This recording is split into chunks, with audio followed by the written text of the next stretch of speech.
திருவண்ணாமலை மாவட்டம் போலூர் சட்டமன்ற தொகுதியில் பொத்தரை கிராமத்திலே நடைபெறுகின்ற ஆலோசனை கூட்டத்திற்கு வருகை தந்திருக்கின்ற பாட்டாளி மக்கள் கட்சியின் அனைத்து நிலை நிர்வாகிகளுக்கும் இங்கே பொத்தரை கிராமத்தில் இருக்கின்ற என் உயிருடன் மேலான அன்பு பாட்டாளி சொந்தங்களுக்கும் ஊடக நண்பர்களுக்கும் இந்த அன்புமணி ராமதாஸின் பணிவான வணக்கங்கள்.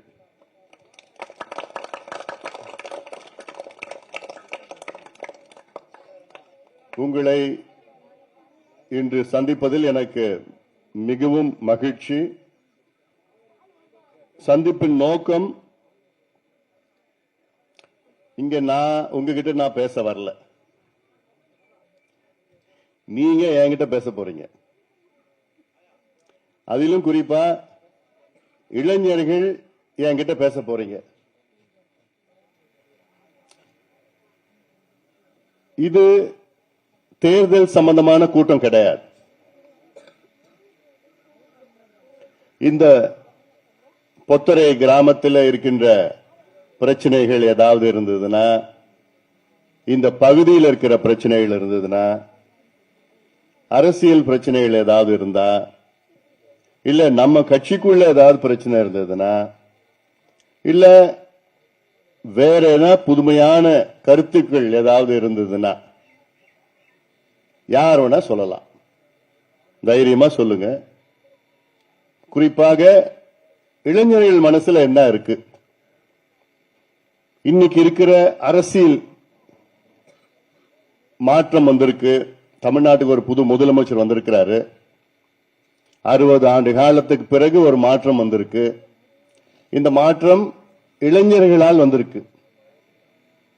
அப்படின்னா என்ன அர்த்தம்னா, இளைஞர்கள் அரசியல்ல ஈடுபாடு இளைஞர்களுக்கு வந்துருச்சு. இதுக்கு முன்பு இன்னைக்கு என்ன சினிமா, பிக் பாஸ் எப்படி இருக்கும், பிக் பாஸ்ல யாரு வீட்டுக்கு போவா அப்படின்னு பார்த்த பசங்க இளைஞர்கள் இன்னைக்கு சட்டமன்றத்தில் என்ன நடக்குதுன்னு பார்க்க ஆரம்பிச்சுட்டாங்க. சரிதானே? அரசியல் தெரிஞ்சுக்கிறாங்க. அவங்களாலதான் இன்னைக்கு தமிழ்நாட்டில் ஒரு மாற்றம் வந்திருக்கு. அது நல்லதுதான். நல்ல தலைவர்களை தேர்ந்தெடுத்தால் நல்ல ஆட்சி கிடைக்கும். நல்ல முதலமைச்சரை தேர்ந்தெடுத்தால் நல்ல நிர்வாகம் கிடைக்கும். அந்த வகையில் இளைஞர்கள் அதிக அளவில் இன்னைக்கு அரசியல் ஈடுபாடு. இளைஞர்களுக்கு இன்னைக்கு அரசியல் தெரியல, இன்னும் 2-3 மாசத்துல தெரிஞ்சுப்பாங்க. அதனால உங்ககிட்ட கருத்து கேட்கறதுக்கு நான் இங்க வந்திருக்கிறேன். பொத்தரை கிராமத்தில் இங்க இந்த பகுதியில் இல்ல இந்த ஊர்ல என்னென்ன பிரச்சனை இருக்கு அதெல்லாம் உங்க மனசுல சொல்லுங்க. இந்த பகுதியில், இந்த ஒன்றியத்திலேயோ இல்ல போலூர்லயோ இந்த மாவட்டத்தில் என்ன பிரச்சனை இருக்கு. அதனால இப்போ யாராவது தைரியமா பேசுங்க.